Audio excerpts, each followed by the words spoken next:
everybody, and welcome to another Top 10 edition of Magic Mics, proudly sponsored by our Patreon supporters and CoolStuffInc.com. You can find cool stuff in stock every day, and check out our co-sponsor CardHoarder.com, offering the best inventory prices and delivery of cards for Magic Online. And check out our Altar Sleeve. Support the show by using the code MAGICMICS at checkout for 5% off anything in the store. And check out our Altar Sleeves at AltarSleeves.com/MagicMics. I am Evan Irwin. We get started each week by saying hello to my two co-hosts, MTG Nerd Girl.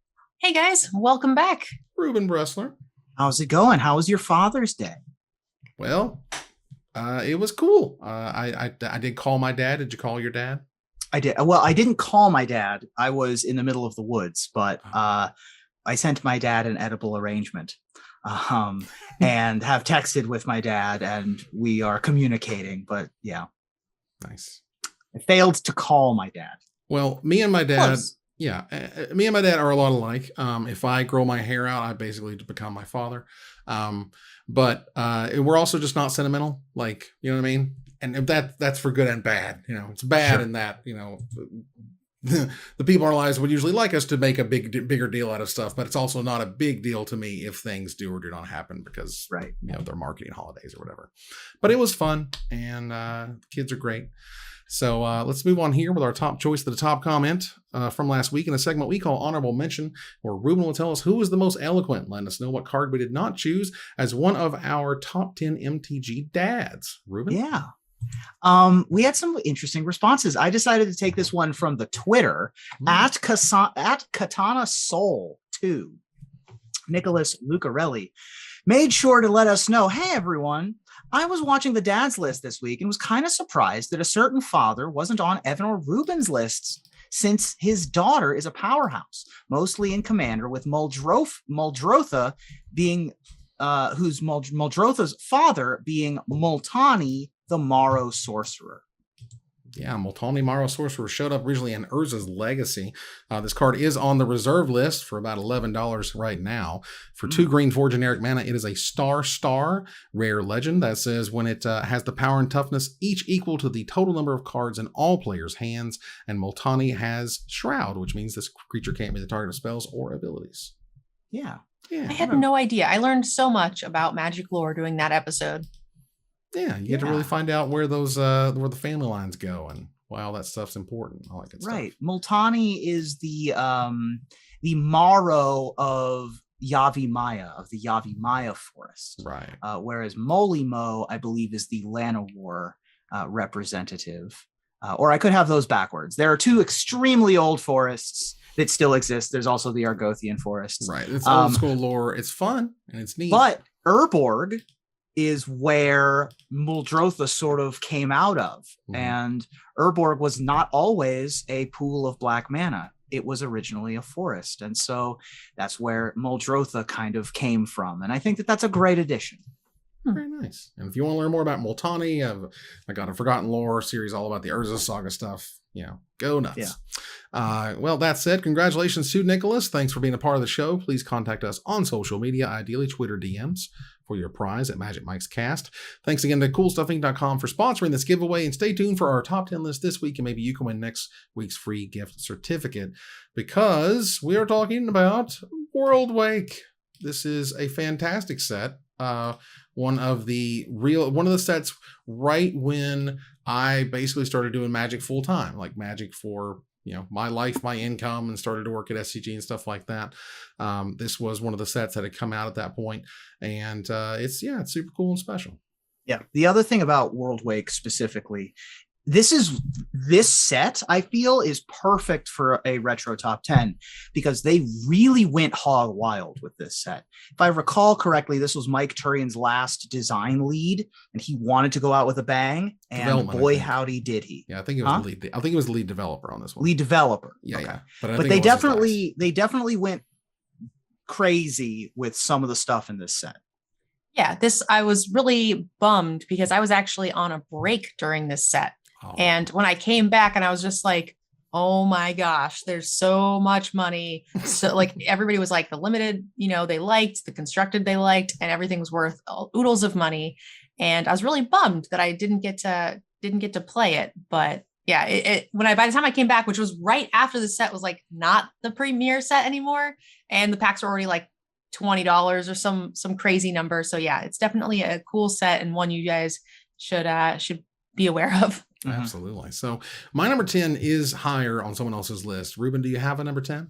I do have a number 10. Let's go. And it's a card that I have first picked out of the Magic the Gathering Online Vintage Cube many times. It is a card that I love. It is a card that is in my favorite archetype in the cube. And because I'm playing the cube so much right now, a lot of my picks are like cube focused, I think. And I actually just had a 3-0 with a deck that had this card in it. And it's a lowly little old 1-mana 1/1 common, but it was chosen to represent Worldwake in Masters 25 in the Magic the Gathering Online Cube, and its name is Arbor Elf. Arbor Elf is a 1 green mana 1/1 elf druid that has the activated ability of tap: untap target forest. A lot of the time, this is the same as like a Landfall Elf effect or a Findhorn Elf. Sometimes it's better. Sometimes it untaps a Utopia Sprawl. Sometimes it untaps a Tropical Island. There's lots of things that you can do with an Arbor Elf, and it's a great card. And sometimes also your lands produce more than 1 mana on their own. So it's not just about color fixing. It also does a bunch of other stuff. Like if you have a Nissa out and just taps for double. So now you're getting 4 land off of that. And or if maybe your forest is also just a creature. Right. Yeah, this is this is just a powerhouse just card. This is one of those cards that warps entire formats around itself, and that Arbor Elf exists, therefore the cards that you design in green, if they can come out, the 3 mana cards can come out on turn 2. Are you okay with that? This tried to kind of fix Landfall Elves in that it only untaps forests because that's like a drawback for some reason.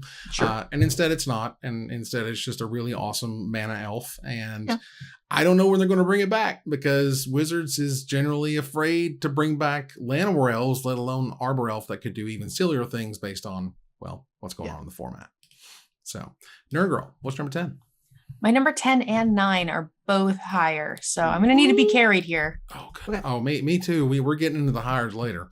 Let's go ahead and turn here to number 9. I'll talk about my number 9. It's fantastic. It's another card that I'm pretty sure is in the Vintage Cube. I have not checked before we started recording, but I know it is an amazing card. It's a card that has been worth basically worth $1 no matter how many times they've reprinted this thing, and they have reprinted it a lot.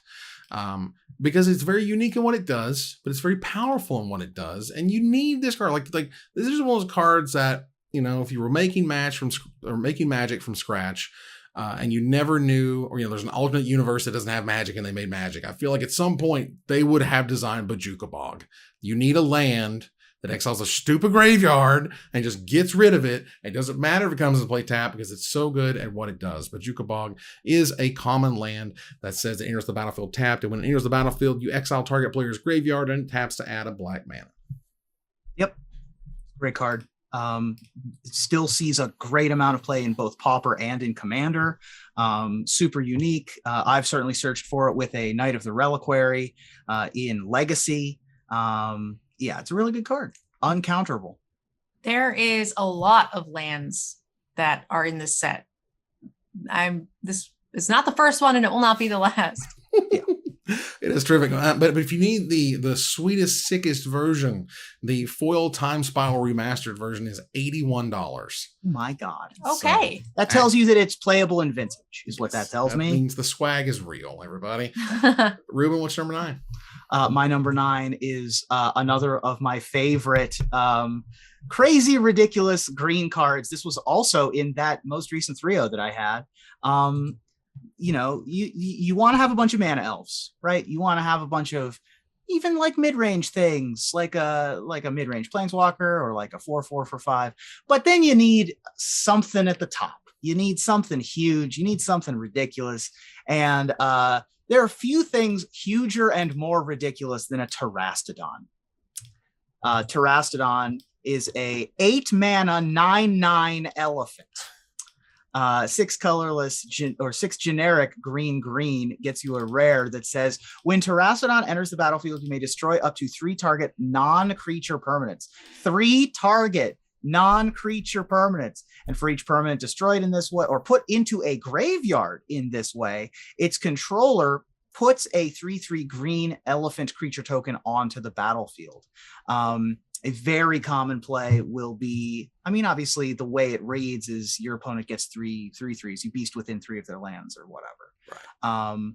But oftentimes I'll cast it or I'll search for it and I'll destroy one of my lands and 2 permanents I don't like on my opponent's side of the board so that they don't get 9 power to be able to kill my Terrasti again. Nasty Terrasti is a very good Magic card.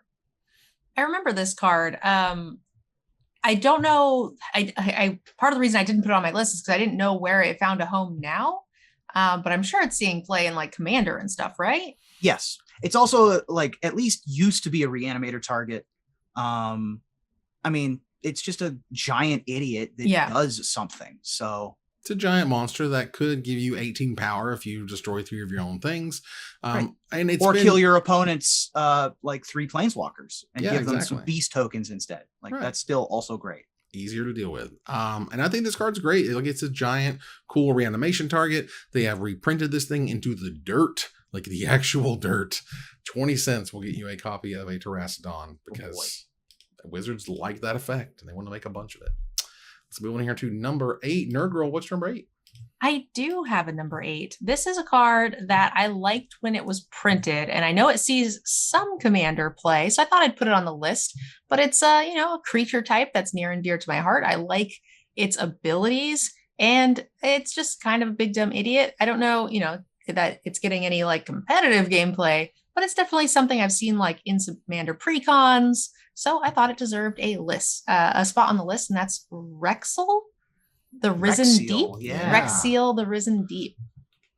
For 3 colorless blue, black, you get a legendary Kraken that has Island and Swamp Walk. Says whenever Rexel, the Risen Deep, deals combat damage to a player, you may cast target instant or sorcery card from that player's graveyard without paying its mana cost. If it would be put into a graveyard, exile it instead. And it is a 5/8 with Swamp and Island Walk. Holy smokes. That is a big beastie. And it does a lot. So I thought it was pretty neat. I love Kraken. Yeah. Card's crazy. Goes really well with a bunch of the other Kraken, like blue-black cards that you want to be playing with. There's a lot of blue-black mill effects that go really well with this. When you play Glimpse the Unthinkable in Commander, oftentimes it's in a Rexel the Risen Deep deck. Very cool templating, like the numbers just make sense. It's just a really good card. Yeah, Worldwake was Ken Nagel's first ever design lead. And with him at the lead of the design and Turian at the lead of the development, it was dope. I recall the story behind this card was Ken just wanted a black-blue commander that did something like this, and so he just made it. Right. And that's the power that you have as the designer. You can just make the cards that you want to exist. Right. Which is awesome. All right. So Reuben, what's number 8? My number 8 is a card that has stood the test of time, been reprinted a bunch, but it is just good. Mana rocks, as we all know, 2 mana rocks are great. You pay 2 colorless mana to tap to add a colorless, and you have literally any other utility, you'll probably find a home somewhere. Less common are 4 mana rocks that tap for 2 colorless, but most of those often will find a home as well. Sisay's Ring and Urgolem's Eye notwithstanding. As long as you have a little bit of extra utility, you'll still find a home, something like a Hedron Archive. Even rarer than that are the bigger ones. 6 mana, tap, add 3. 8 mana, tap, add 4. Those are almost non-existent. Dreamstone Hedron, and that's about it. Except for this card is a 2-drop, it's a 4-drop, it's a 6-drop, and it's everything on top of that because it's an Everflowing Chalice. Everflowing Chalice is an uncommon from Worldwake that is 0 mana for an artifact, and it has multi-kicker, which says that you may pay an additional 2 generic mana for any number of times that you cast the spell. And Everflowing Chalice enters the battlefield with a charge counter for each time it was kicked, and it has the activated ability of tap: add a colorless mana to your mana pool for each charge counter on Everflowing Chalice. Just a beautiful design, right? Yep. Just a wonderful straightforward. It makes sense. You didn't need any more bells and whistles. It really highlights how cool multi-kicker is. Like, you just get it. It's a wonderful card. I mean, I think multi-kicker is a little tougher of a mechanic than you're probably giving it credit for, but for newer players. But Right. like, I definitely agree that it's right. But to know that, you say multi-kicker 3, and you put a D6 on it with a 3 on it, that means it taps for 3 mana. Like, to me, that's very clear and clean. And I like how that works. I think that's cool. That said, let's move on here to my number 8. Now, this is probably the Turianist-esque card of the set. This is the one that he likely, I don't know about gone too far, but like it was a lot, and it was a lot on tournament tables for the years it was in standard and sometime thereafter a little bit. But let me tell you, Mr. Mike Turian loves himself a wasteland, and he loves wasteland. And he just thought wasteland would be the coolest card to bring back. And they're like, absolutely not, are you out of your mind? And he said, okay, what if we tried to fix it? And the fix was Tectonic Edge. And Tectonic Edge was a lot. It's an uncommon land that taps to add a colorless mana, and for 1 generic mana tap, sacrifice it. You destroy target non-basic land. Activate this only if an opponent controls 4 or more lands. But wait, you can put 2 of these triggers on the stack if they have 4 or more lands with non-basics over there, and trade your 2 Tectonic Edges for their 2 non-basic lands, and therein lies the problem. Sure.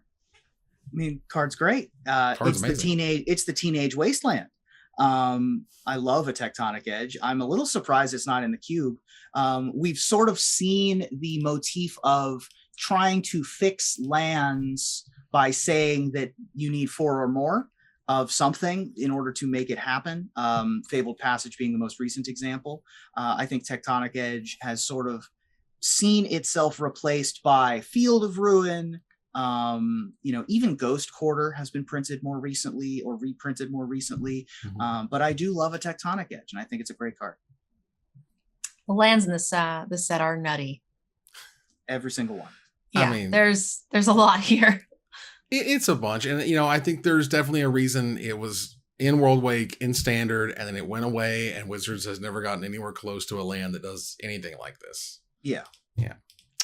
All right, let's move on here to number 7. Nerd Girl, what's number 7? My number 7 is my last hire. Oh, no. Reuben, what's number 7? Well, I haven't had a hire yet. All of my hires are higher than 7. So good trade-off. My number 7 is another big, giant, fat, green idiot that I liked. Maybe it's just because I just drafted this deck and I just put all these cards on my list. But I really love Avenger of Zendikar. It's great. It's just a big dumb idiot that makes a bunch of little dumb idiots. Avenger of Zendikar is 5 generic green for a 5/5 elemental. When it enters the battlefield, you make an 0/1 green plant creature token for each land that you control, and it has Landfall. Of whenever a land enters the battlefield under your control, you may put a +1/+1 counter on each plant you control. That is a crazy thing in a deck that is full of rampant growths, fetch lands. The fact that this is a reason to get to 7 and then a reason to keep having cultivate style effects, like, Harrow explosive vegetation, Harrow, stuff like that is great. This was the Landfall mythic. Yeah, and this was reprinted, right? Oh, a couple times, I think so. Yeah, this was reprinted recently in the Return to Zendikar. New Capenna Commander. Yeah, it was not printed in Standard. It was not printed in Standard, no, but it was in the New Capenna Commander decks. Okay. Yeah, and it was in Commander Legends too. Landfall's pretty fun. It's always an interesting thing, especially when you can actually like manipulate your land in any way at instant speed. It makes things really weird with cards like Fabled Passage or Evolving Wilds, or there are some instant speed like go find a land, put them into play kind of abilities too. I love when those sort of effects are in a set. I feel like the number 1 mechanic of all time has to be Kicker, because Kicker is basically almost every other mechanic in a lot of ways. But Landfall is just at the absolute top of some of my favorite mechanics of all time. It's just there has never been a mechanic. I say it every time. There's never a mechanic that has made me excited about drawing a land Like and they've not even tried, you know what I mean? They've not tried Landfall 2.0 or tried to fix Landfall. Landfall just came back in some form or fashion, and it's awesome every single time. We get to play with it right now, and I love it. And Lotus Cobras of the world, the Avengers Zendikars, like they're great, and it's such a sweet mechanic, and I'm happy to have this be the first Landfall card we talk about. The last time I can think of a mechanic, or the most recent example of a mechanic that sort of turned what the mechanic could do on its head was Connive. Because Connive was always like, I just want to discard my extra lands. Right. But now it's like, I kind of want to discard my crappy creatures instead of my extra lands. Landfall is that, but exponentially more fun and better, because there are no more dead draws if you have an Avenger of Zendikar on the board. Exactly. So just draw a land and get a bonus. I will absolutely take it. Let's move on here. Let's see. This was your number 7. Is that right? This was my number 7. Yes. That's your number 7. Okay, cool. And that was Nerd Girl's last hire. So this means my number 7 is up. It is a fantastic card. I like it a whole bunch. I'm not sure if it's been per se kind of passed up, but with a $33 Time Spiral Remastered foil, you just know that when Wizards makes a really cool effect and it has a drawback, it doesn't always have a drawback. You know what I'm saying? Like if something, and also, players care about when they have a really cool effect that is as cheap as they could possibly make it. They made 1 single mana. So let's just imagine if you're playing an Infect deck, you don't care what their life total is. So when you Nature's Claim something of theirs and they gain 4 life, who cares? Don't care. Or again, you Nature's Claim it because 4 life is a better deal to give them than to let them keep a Mox or a Mishra's whatever. And there you go. Nature's Claim is 1 green mana for an instant that says destroy target artifact or enchantment its controller gains 4 life.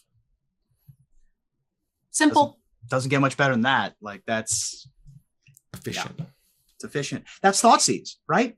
We're 1 mana at the cost of some life. Your opponent gaining that life is better than you losing that life, probably, but probably not by much.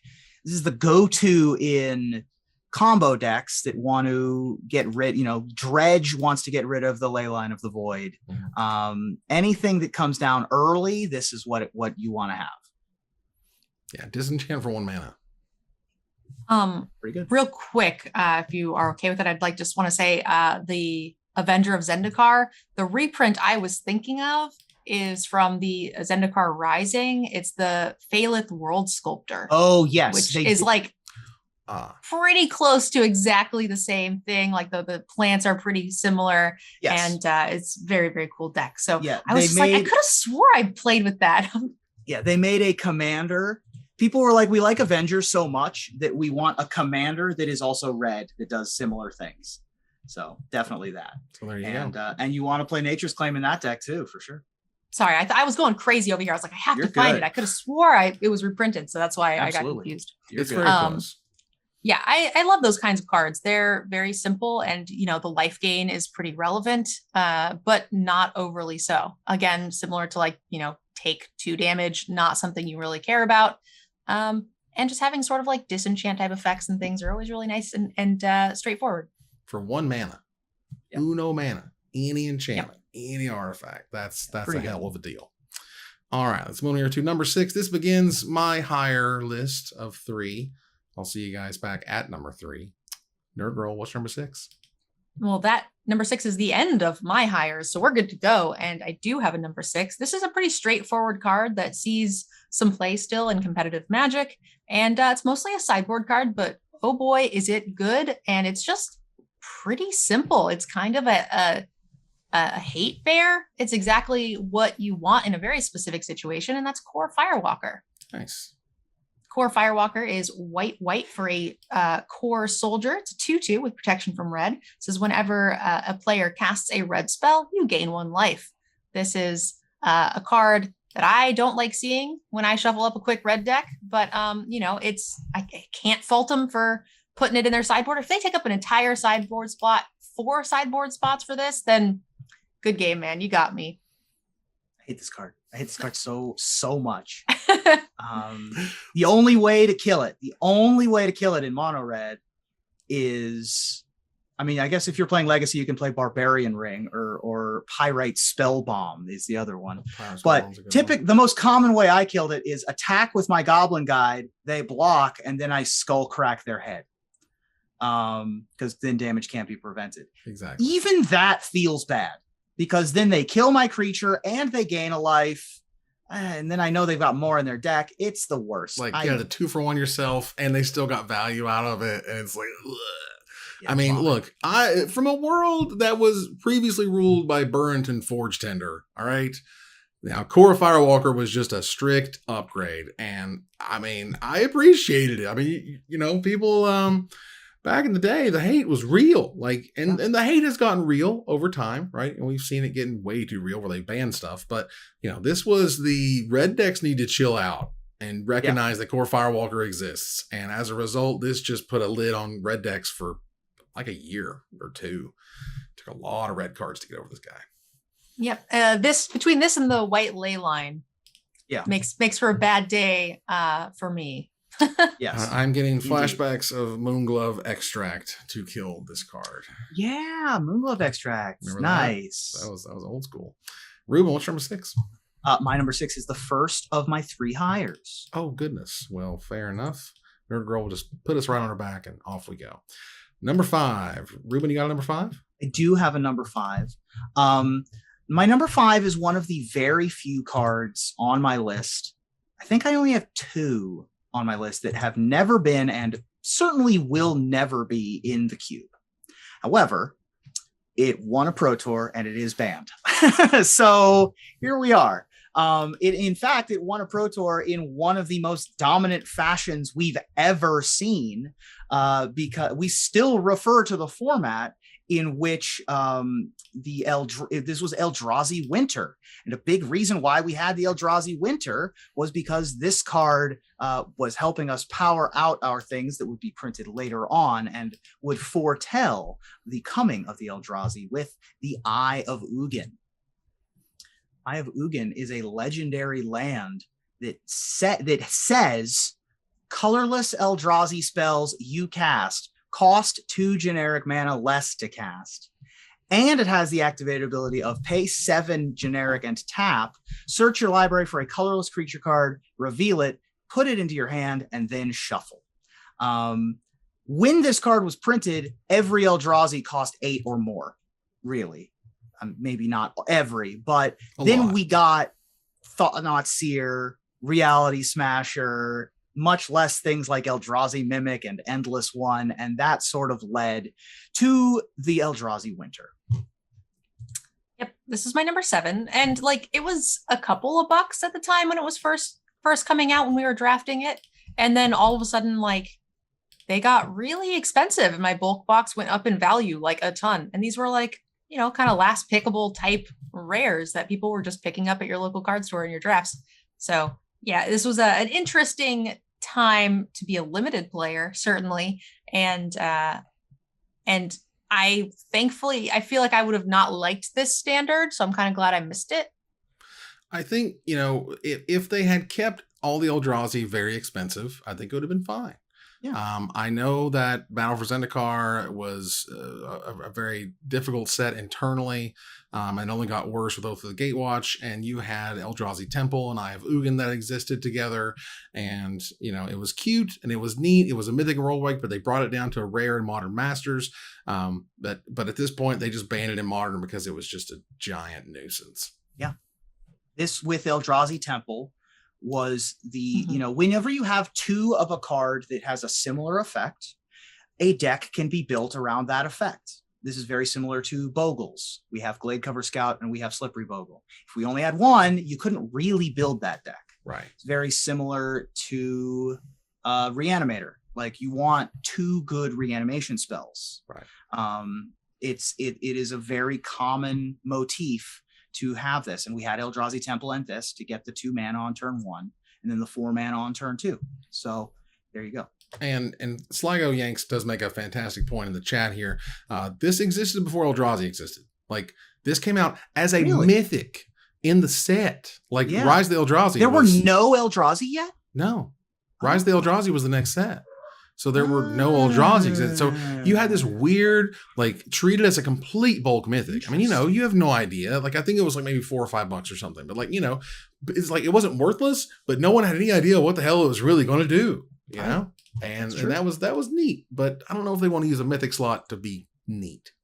But that was my number 10, as well as Nerd Girl's number 7. Nerd Girl, what's number 5? Sorry, I had to mute the mic. My dogs were going a little crazy. So my number 5 is a card that Reuben and I like. This is something that, still sees some play. I definitely took this with my Boros burn deck to the Pro Tour, and that's Searing Blaze. Nice. My number 6. Searing Blaze is my number 5. It's a red for an instant speed spell. And it says it deals 1 damage to target player and 1 damage to target creature that player controls. If you had Landfall, this turn instead deals 3 damage to the player and to the creature instead. This is oodles of damage, and really kind of helps burn produce that extra half a card that it needs to win a match. And I had a lot of fun with this, killing elves and just small things while also putting in a ton of face damage and pressure onto the board. Yeah. Calling this the card advantage spell is actually a good call. I hadn't thought of it that way. The idea of the burn deck is to throw 3 damage at your opponent's face 7 times. Right. If you can do that before your opponent kills you, then you will win the game. Yep. But dealing with your opponent's board is also mandatory. So sometimes you have to lightning bolt a creature, and that always feels bad, right? Or, you're trying to dig out that value when they get their core Firewalker on the board. But Searing Blaze really helps you mitigate that, particularly with fetch lands, because it is an instant, so you can get that landfall on your opponent's turn. And being able to take out piddly little 1/1s in the elf deck, or killing a vampire in the vampire's deck. All of that stuff is great. It makes it so you don't have to decide, right? Like between a lot of times having to spend a burn spell on a creature is game ending. Yeah. That is the last straw that you cannot produce anything else with your burn deck, and you no longer can win the game if you have to make that decision. And Searing Blaze makes it so you don't have to, which is fantastic. Yeah, I think this was my number 6, and I think if you look at it sort of as if you play to land this turn, it's double bolt. It's the bolt or face, bolt or thing. So that's for 2 red mana. It's as cheap as they could make it. Super duper efficient, crazy good. Also, the fact that we literally just talked about core Firewalker. You can have fantastic burn spells as long as you have fantastic hate for them. Yep, they can live together. Absolutely. And that's how they do it. And Searing Blaze is just fantastic. So let's move on here to number 4. Reuben, what's number 4? My number 4 is a crazy Magic card. And it took a while for people, I think, not a while. It took a little bit for people to be like, wait a second, this card's ridiculous. So ridiculous, in fact, that it's restricted in Vintage. And it is a card that replaced a card that was, for a decade, a go-to beat stick in Vintage decks, which was Juggernaut. People loved to play Juggernaut in Vintage back in the day because it had to attack. So even if you got Mindslavered, it could still kill your opponent. However, people then were like, wait a second, what if our Juggernaut, instead of having to attack, put a tax on literally everything that my opponents played? And that's where Lodestone Golem comes into play. Lodestone Golem is 4 generic mana for a rare artifact creature golem that's a 5/3 and says non-artifact spells cost a generic more to cast. This is a hate bear that is twice as big as a bear. And when you have the artifact mana that's available to you in Vintage, or you're able to ramp into it in Standard, well, that's all the better. I didn't get much gameplay in with Lodestone Golem, but it's definitely an interesting build from a design standpoint, which I really like. Yeah, I mean, this is a card that, it wasn't even seen as that oppressive at first. People, if anything, just didn't really play with it. They didn't think it was a big deal. Mud has only gotten better as, better artifact creatures or whatever have been printed.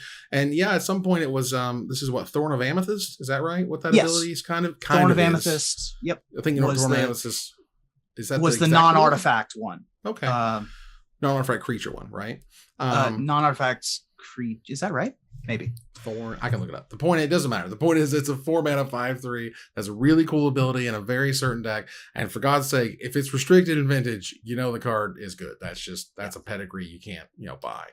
Thorn is non-creature spells cost 1 more. This is non-artifact spells cost 1 more. And then, of course, there's Sphere of Resistance, which is spells cost 1 more. And in Vintage, if you're playing Mishra's Factory, you've got 4 Mishra's Factories in your deck. If you're playing Moxen, you've got 5 Moxen in your deck and a Soul Ring and maybe a Mana Crypt. This can come down on turn 1 pretty reliably. And so before this was restricted, turn 1 Lodestone Golem was just game over a lot of the time. Oof. Crazy. Nerd Girl, what's number 4? So I do have a number 4. This is more of a fun thing. It probably shouldn't be as high on my list as it is, but I think I really like it. I think it's got a cool design. I still see it a ton in EDH. It was recently reprinted in a standard set. So I got to play it in limited, which was really cool. And it's simple and it kind of caters to a huge fan base of dragon fanatics. So let's talk about Dragon Master Outcast. This 1 red human shaman is a 1/1. It says at the beginning of your upkeep, if you control 6 or more lands, create a 5/5 red dragon creature token with flying. And it does this every upkeep. Oh my gosh. Anytime you get like a 1 or 2 drop that fills out your curve, that then becomes a huge game-winning bomb later, or you just draw it late and you're just like, oh, you have a turn to answer this or die. That's always a fun mechanic. And like I said, it's still seeing some gameplay in EDH. Yeah, I can imagine that's kind of where it's known these days. A nice 1-mana 1/1 that can pop out 5/5s is really cool.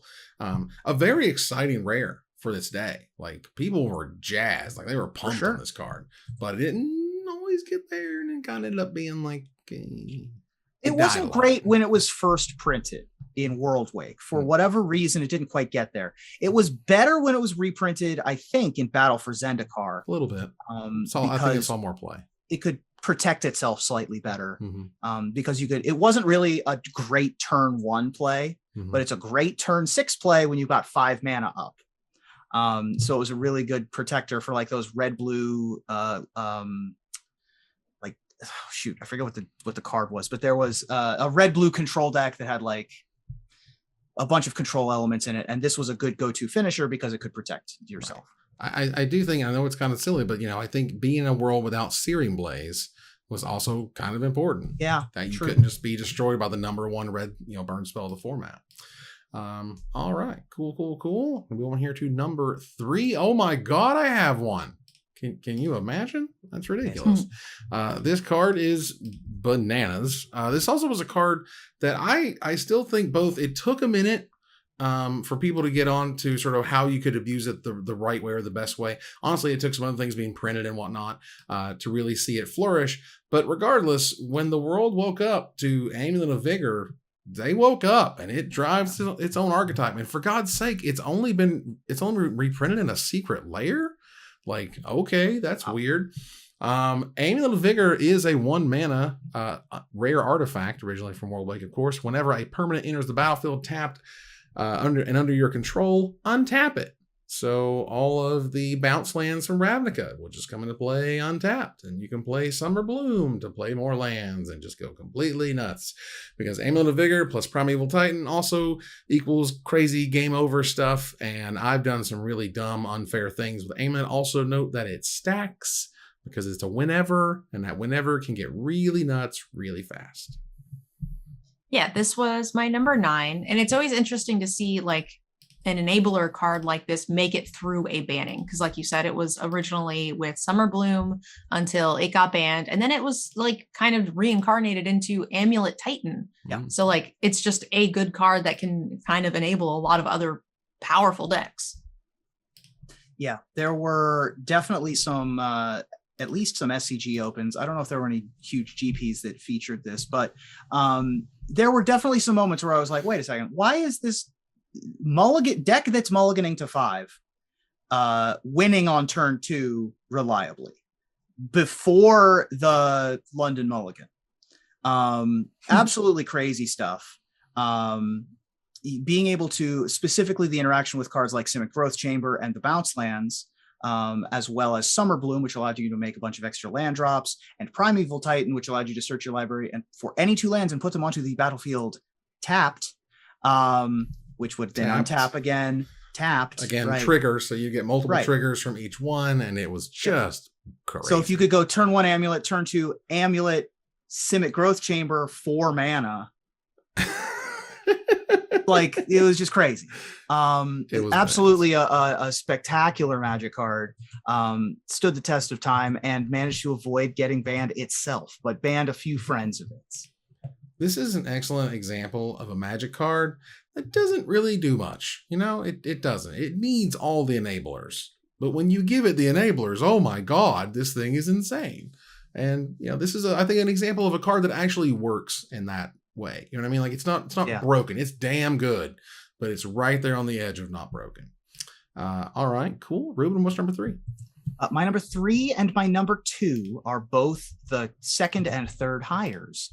So I'll see you all at number 1. Whoa, Nerd Girl, what's your number 3?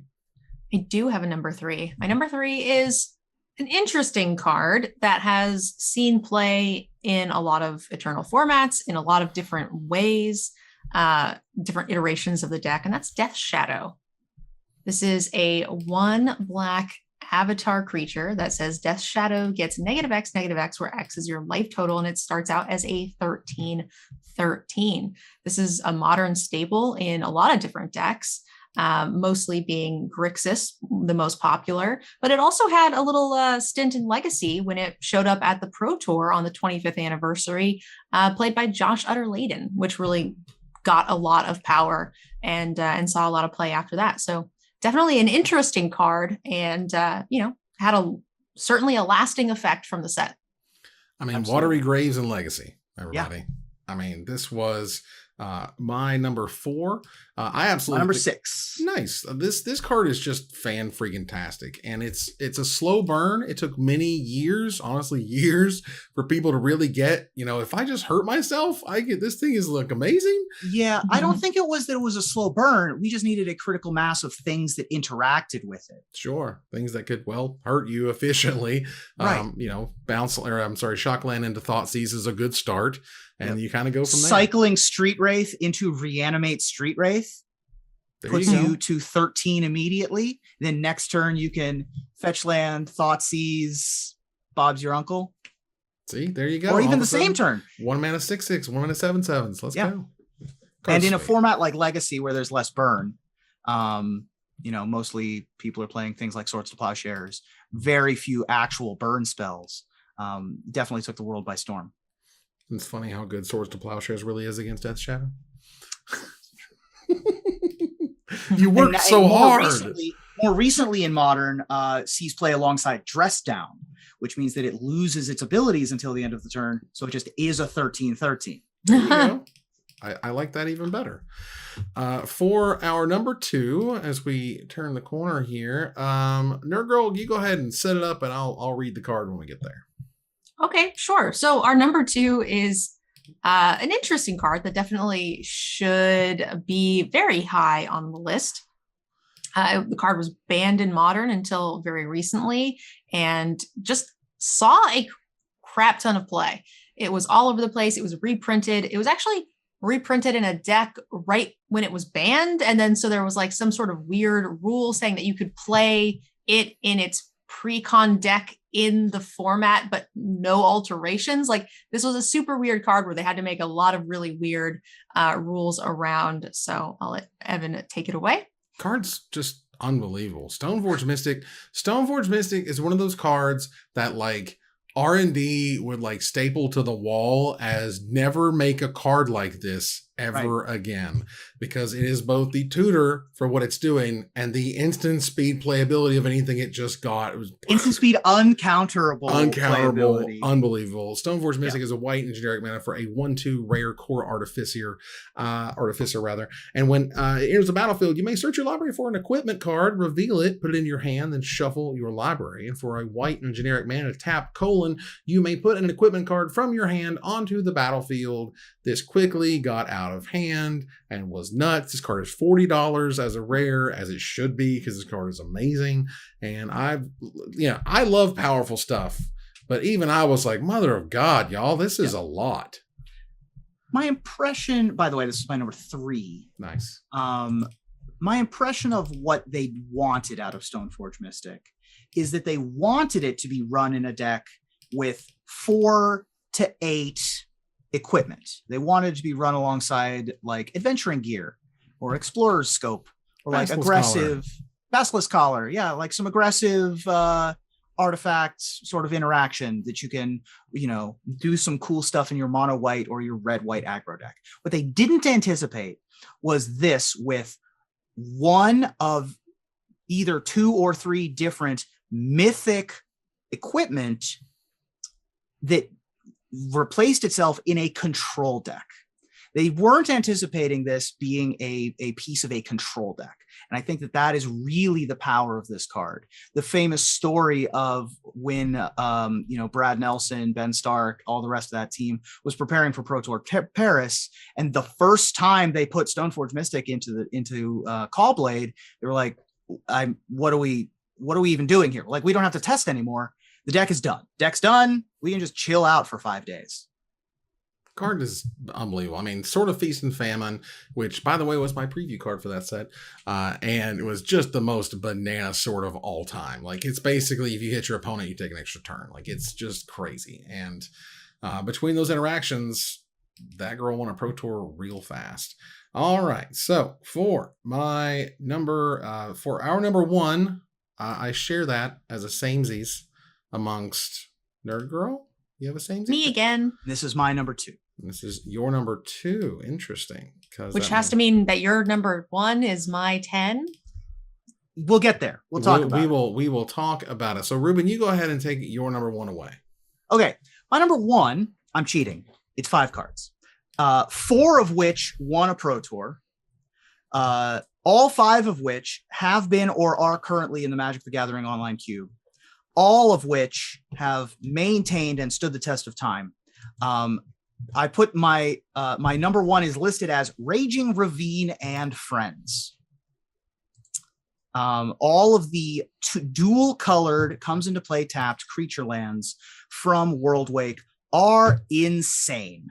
And this was your number 5? Number 5. There you go. I specifically had Colonnade. I specifically had Colonnade too. Great. I'll read off Colonnade. Yeah. Celestial Colonnade is a land that enters the battlefield tapped and taps to add a white or blue mana to your mana pool and has the activated ability of pay 3 generic, a white, and a blue, : until end of turn. Celestial Colonnade becomes a 4/4 white and blue elemental creature with flying and vigilance. It's still a land. Being a dual land to fix your mana, as well as a late game threat, as well as something that could pressure planeswalkers with evasion and keep 1 mana up to either use for Path to Exile, or if you have more lands, you can leave a counter spell up. Celestial Colonnade was spectacular. Yeah, and I don't agree that it was spectacular because, anytime control decks don't need to actually use card slots in their deck for their win conditions, it makes me very salty. But yeah, it's a great card.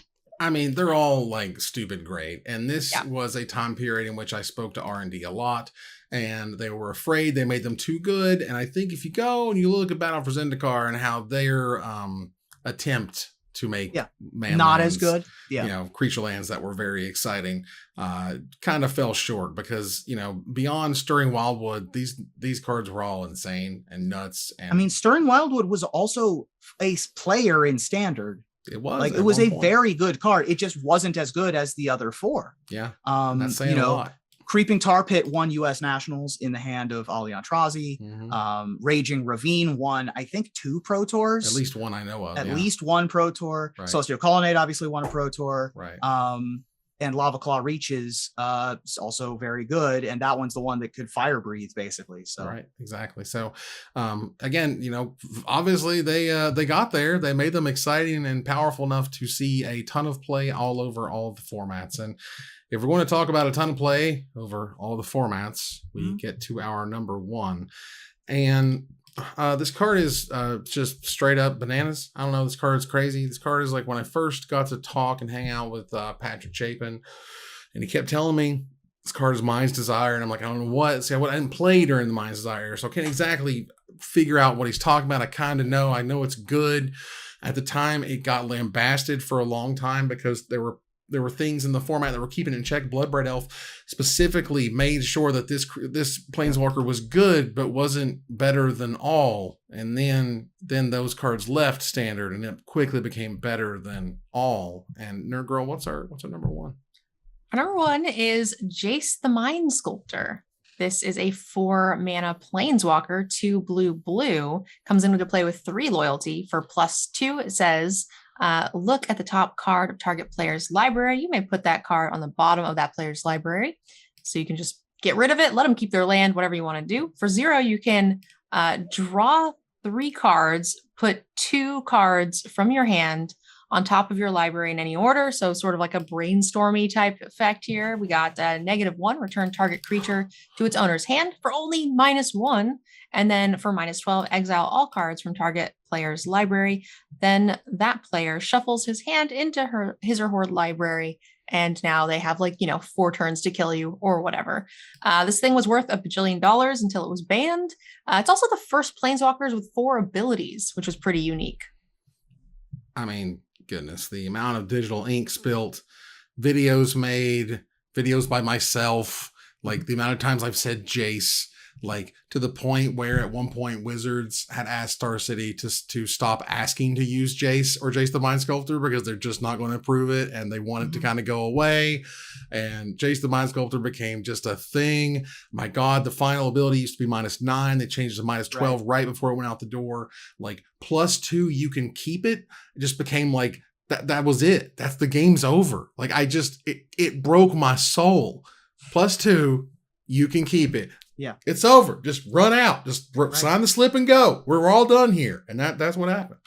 And the other thing, I mean, specifically, the card was busted because of the 0 ability. Yes, brainstorming. The brainstorm for 0, and it's better than brainstorm for 0, as Patrick Chapin would write many words about. Digital ink, as you said, is because it didn't cost you a card to do it. Brainstorm, you do the brainstorm ability, and then brainstorm goes in your graveyard. It doesn't stay in play as a threat to be able to brainstorm forever for the rest of the game. In concert with Stoneforge Mystic, it allowed you to put the thing you searched for back into your deck, shuffle it away, and then search for it again with a later Stoneforge Mystic.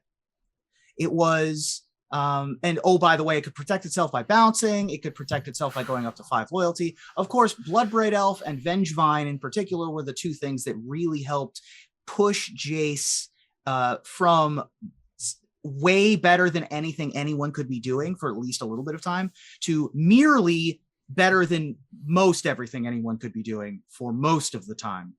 And oh, by the way, that ultimate's not hard to get to. +2 is ridiculous. If you have any amount of parity on the board and you play a Jace and it resolves, the game's just over.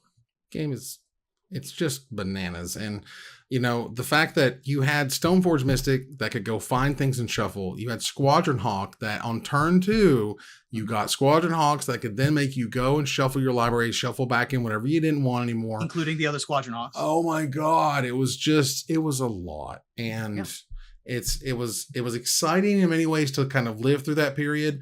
And it's also one of those kind of warnings of if you push the pedals too far, it will become just a game about this one Planeswalker. And for about 6 months or so, that's pretty much what it was. All right. That is our top 10 retro Worldwake cards. You'll see them on screen right now if you review. Take a look at my list, Nerd Girl's list, Reuben's top 10, and we want to hear from you about what card we did not talk about, and we'll select our favorite to win $50 worth of anything at coolstuffing.com. But before we go, I want to thank my co-host. Thank you, Nerd Girl. Thanks for having me, guys. See you next week. Thank you, Reuben. Thank you. What a great set. Just a fantastic set, really. Like, just one of the best. All right, cool. And I did not put over to our number one, so that's going to be a Rich note. Hi, Rich. That said, let's move here to our final slide. I want to thank our sponsor, CoolStuffInc.com, our co-sponsors, CardHoarder.com and UltraSleeves.com, my co-host, MTG Nerd Girl and Reuben Bressler. You guys for watching and listening. I hope you support us at Patreon.com/MagicMikes. Follow, like, tweet, favorite, share, subscribe to everything social that tells people we exist. Catch us online at Twitch.tv at Magic Mikes, on Twitter at Magic Mikes Cast, our Magic Mikes subreddit, and like the Magic Mikes page on Facebook. Or join us here next week. Same time, same place for another episode of Magic Mikes. Good night, everybody.